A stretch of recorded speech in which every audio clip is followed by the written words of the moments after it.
ये कहानी झारखंड के गुमला जिले के घाघरा प्रखंड के एक छोटे से टोले सलगी का पीड़ा पत्थल की कहानी है, जहां देश की सबसे प्राचीन जनजातियों में से एक असुर समुदाय आज भी अपने अस्तित्व और अधिकारों के लिए संघर्ष कर रहा है। सरकार की नज़रों में ये पीवीटीजी यानी विशेष रूप से कमज़ोर जनजातियां समूह है, लेकिन ज़मीनी हकीकत में ये अब भी बुनियादी ज़रूरतों से दूर है। पानी जो जीवन का आधार है, यहाँ एक संघर्ष है। गांव में 2 जलमीनार है, एक मुश्किल से चलता है और गर्मियों में वह भी जवाब देता है, दूसरा सालों से बंद पड़ा है। और जब पानी खत्म हो जाता है तो महिलाएं और बच्चे मजबूरन नदी तक जाते हैं। यहाँ सड़क सिर्फ कागज़ों में बनी है, बोर्ड लगा तो है कि सड़क बन चुकी है, लेकिन ज़मीन पर आज भी लोग नदी और पहाड़ और कीचड़ पार करते हैं। यही वजह है कि यहाँ तक एम्बुलेंस नहीं पहुँचती। बीमार गर्भवती महिलाएं 3 किलोमीटर पैदल चलकर सड़क पहुँचती हैं। यहाँ बचपन खेल में नहीं, संघर्ष में बीतता है। आंगनवाड़ी गांव से करीबन 3 किलोमीटर दूर है। छोटे छोटे बच्चे रोज इतनी दूरी तय करते हैं।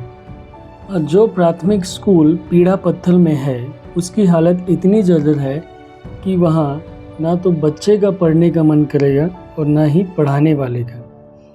फिर भी 5वीं तक जैसे तैसे बच्चे अपनी पढ़ाई पूरी करते हैं, लेकिन उसके बाद बच्चों को गांव छोड़कर जाना पड़ता है। और जिनके पास रास्ता ही नहीं, उनका भविष्य भी यहीं कहीं रुक जाता है। नहीं मिलता है मनीष, नहीं मिलता नहीं है, यहाँ नहीं मिलता है। और यहाँ पे सुविधा है भी नहीं है ना, तो जाना पड़ता है। वहाँ जाएंगे फिर परिवार को चलाना पड़ता है।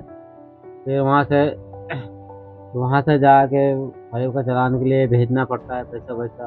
यहाँ कोई काम भी नहीं है ना, बिल्कुल एक रुपये। असुर समुदाय जो कभी लौह शिल्प के लिए जाने जाते थे, आज रोजगार के लिए पलायन कर रहा है। गांव खाली हो रहा है, लोग शहरों की ओर जा रहे हैं। पीढ़ियों से यहाँ रह रहे लोग अब अपने ही घर छोड़ने को मजबूर हैं। हाल ही में यहाँ एक एमपीसी भवन बना है, लेकिन सवाल ये है कि जब लोगों को यह भी नहीं पता कि इसका उपयोग क्या है, तो इसका होना कितना मायने रखता है। यह सिर्फ समस्याएं नहीं हैं, ये उनकी ज़िंदगी का हिस्सा बन चुकी है। लेकिन शायद यही संघर्ष इन्हें और मजबूत बना रहा है। जहाँ एक तरफ देश विकास की नई ऊंचाइयों को छू रहा है, वहीं दूसरी तरफ पीड़ा पत्थल जैसे गांव अब भी इंतज़ार में है। योजनाएं कागज़ों से निकलकर ज़मीन तक पहुंचेगी, तभी असली विकास होगा।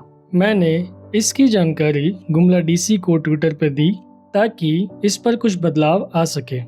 अगर ये कहानी आपको छूती है तो इसे सिर्फ देखिए मत, आवाज़ बनिए। ऐसे ही और वीडियोस को देखने के लिए हमारे चैनल को लाइक करें, सब्सक्राइब करें। मैं आशीष, अभी झारखंड से।